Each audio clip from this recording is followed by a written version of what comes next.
Do you find yourself experiencing stress? Maybe you've been dealing with chronic stress for years, or maybe you're started figuring your way out, yet you still haven't quite learned how to manage your stress. So stress, we all experience it, some of us more so than others, and living in a constant state of stress is not beneficial at all.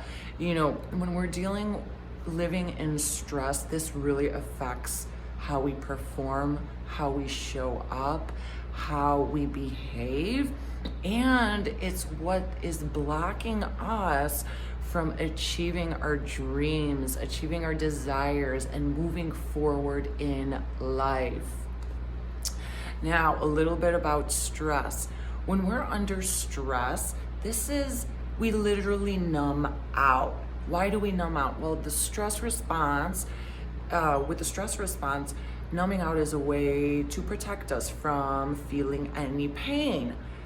Physically, like back in the day, if we were going to be attacked by a saber-toothed tiger, okay, great. But these days, how it numbs us out so we can't feel our emotions.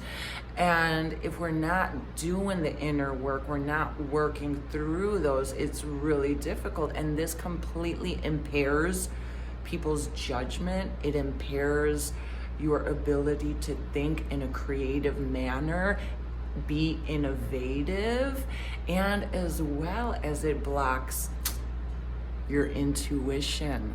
Now, intuition is that knowing, when we know something for sure, yet it goes beyond intellectual, it goes beyond logical. It's a feeling. And now, intuition, we're meant to use our intuition primarily, and then logic secondary to understand what we're feeling and whatnot. But these days, people are going solely by logic and the rational mind, and this is how we're being taught in schools from a young age, that it's either yes, no, right, wrong. Things are either black and white. There's no in-between gray. That in-between gray is when we're able to understand.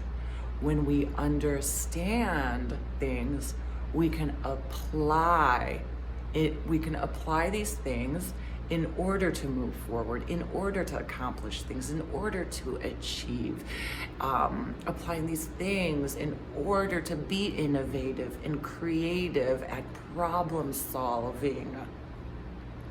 So there was a time when I was living under chronic stress from childhood. It started at childhood, and I didn't realize at that time because I was a child. I knew something was terribly wrong in my household. I just couldn't understand why. So I literally was living in shock.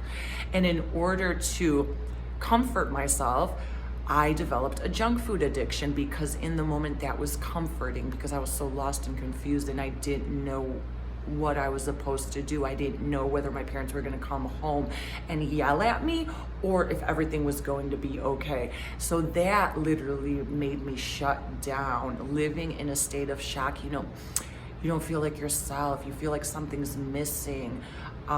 You stop talking. There was a point in my life where people actually thought I was a mute. Like, I would get asked when I was around a large group of people, do you talk? Does she talk? Because I would be so nervous and uncomfortable in my own skin. Now, have you ever experienced this? Are you experiencing it right now?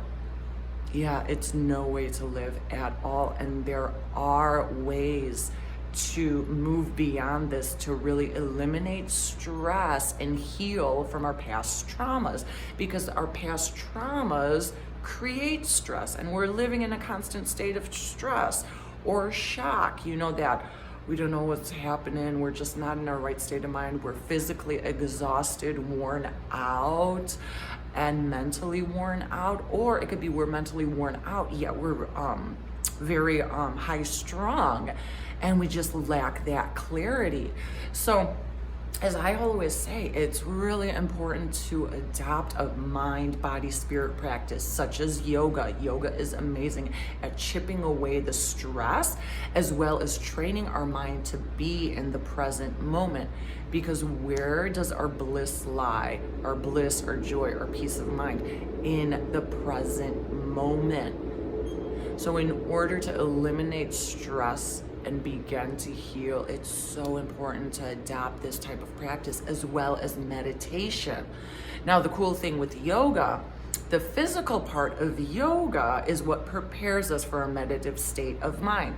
So you're doing the physical practice as a way to purify the body, detox the body, release stored stress from the body, which our repressed and suppressed emotions manifest as tension throughout the body, aches and pains throughout the body, weight gain, or maybe severe weight loss.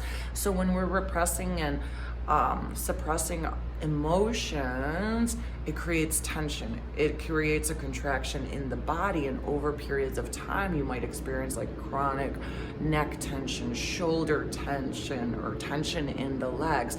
The physical practice of yoga over time that releases that stress. It releases that stress so our body can detox from these emotions. Then meditation, we use meditation as a means to further train our mind to be in the present moment. Now, I've had clients and students say so many times to me, like, oh gosh, I can't meditate. I'm like, what? Okay, how long ago did you start? How many times have you done it? Oh, I've done it like once or twice, and I just can't stop thinking. I don't know who started all this. I don't know where this started from. That in order to meditate, you have to stop thinking. That's impossible. Our mind thinks involuntarily, the same way there are heartbeats involuntarily. You try to tell it to stop and you try to resist those thoughts, they're going to persist. It's going to get even worse. The key here is to allow the mind to think, whether you have some thoughts or you have a lot of thoughts. That's stress. That's our stress leaving the body. Because what creates stress is also our thoughts, our negative thoughts. So we have to allow them to flow through. And depending on where you're at in life, if you have a lot of stress, it might take, it might definitely take days to slowly begin noticing an improvement. So it's really using these tools to eliminate stress, because living in a state of stress is it's not a sustainable way of life. And also being able to eliminate these stresses so we can finally perform at the top of our game. We can finally be present and go after what we need to go after. Did you know stress decreases your learning abilities and your problem solving abilities? It literally creates cognitive impairment, where you really feel like you can't think, you can't focus, you can't concentrate. And some people just accept that and think like, I can't do great things like those other people are doing. I guess this is just the way I'm meant to live, miserable, unhappy, and stressed out. And no, it's not at all. And personally, from my experience, I grew up in a household seeing this constantly. People being unhappy, negative, taking their anger out on me. And I literally had all the odds stacked against me. So now if I can do it, everyone is capable of doing this. It's a matter of really understanding our mind and body and taking action, doing what we need to do in order to overcome this. And it's not going to be right away. If you try it once, twice, or for 1 week and then you're like, oh, I quit, it's not working. No, this is a lifelong practice. It's not a one and done deal that you're going to do it once and then magically you're going to be all better. And if magically you're not all better, you quit and you think like, oh my gosh, I'm just meant to live a miserable life. How often do you practice yoga? How often do you meditate? What are you experiencing? Where are you experiencing trouble doing these things? Let me know in the comments below.